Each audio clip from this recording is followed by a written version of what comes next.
How a government shutdown could upend holiday travel. Washington, Transportation Security Administration officers and air traffic controllers across the country could be working without pay during the Thanksgiving travel rush as the U.S. heads toward a government shutdown days before a record number of air passengers are expected at U.S. airports. The federal government will shut down and be unable to continue paying its workers starting Saturday unless Congress passes a new funding bill. While airport security and air traffic controllers will still be required to show up for work without pay, past shutdowns have led to increases in absenteeism, which could be a recipe for flight delays and extreme security lines for holiday travelers.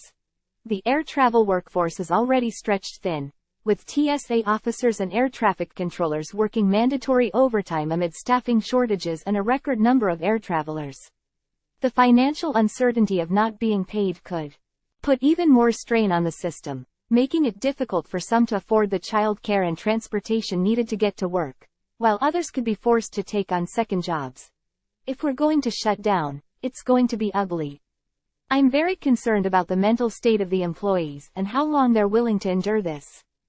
Government shutdown, said an official with the union representing TSA employees, Johnny Jones, a transportation security officer at Dallas-Fort Worth International Airport. The number one thing that they're thinking about is that next paycheck. The TSA expects an increase in travelers over the Thanksgiving holiday period, with the busiest day being the Sunday after Thanksgiving, when a record 3 million people are expected to fly. House Republicans will try again to pass a short-term budget this week, but with just 5 legislative days left until the deadline, there is little room for error. Over the weekend, House Republicans unveiled an unusual approach to averting a shutdown by proposing several spending bills needed to keep the government open into January to bring together opposing Republican factions. During the last shutdown, which began on December 22, 2018, travelers faced longer security screening lines after TSA officer call-outs increased as much as threefold at Dallas-Fort Worth International Airport, and the absentee rate among airport screeners peaked at 10%, compared to the average 3% absence rate, according to a report by the research firm Tourism Economics. Biden administration officials have begun warning about the toll a shutdown could have on employees and the ripple effect it could have on travelers. Time equals 400 ms, greater than. The last government shutdown in 2019 was 35 days. And when you go 35 days without a source of income, that's very, very hard, TSA Administrator David Pekowski said in an interview on NBC's Today show. It's hard to put gas in your car. It's hard to pay for parking, hard to pay for childcare. So the longer a shutdown goes, the bigger the impact on us.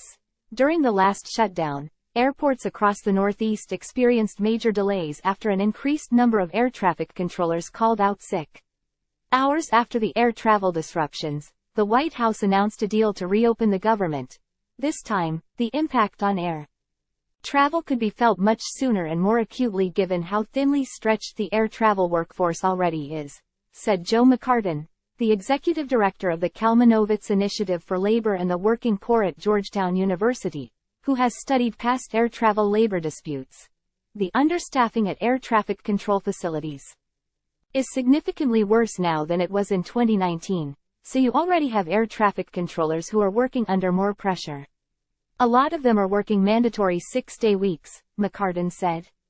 They are already under stress, so if you were to add to that anything like what happened in 2019, where you have an extended shutdown where people are not being paid, and if that also coincides with the holiday season, I think it's a very tenuous situation. Federal Aviation Administration and TSA employees are prohibited from going on strike or organizing sickouts under federal law. But McCartan said nothing prevents individual employees from calling out sick. Rail travel could also feel the effects of a shutdown. Amtrak employees will continue to be paid, but during past shutdowns, some Federal Railroad Administration personnel have been furloughed and employees with the Office of Railroad Safety worked without pay. If the government shuts down, federal workers will receive the paychecks they are scheduled to receive through Saturday, an administration official said.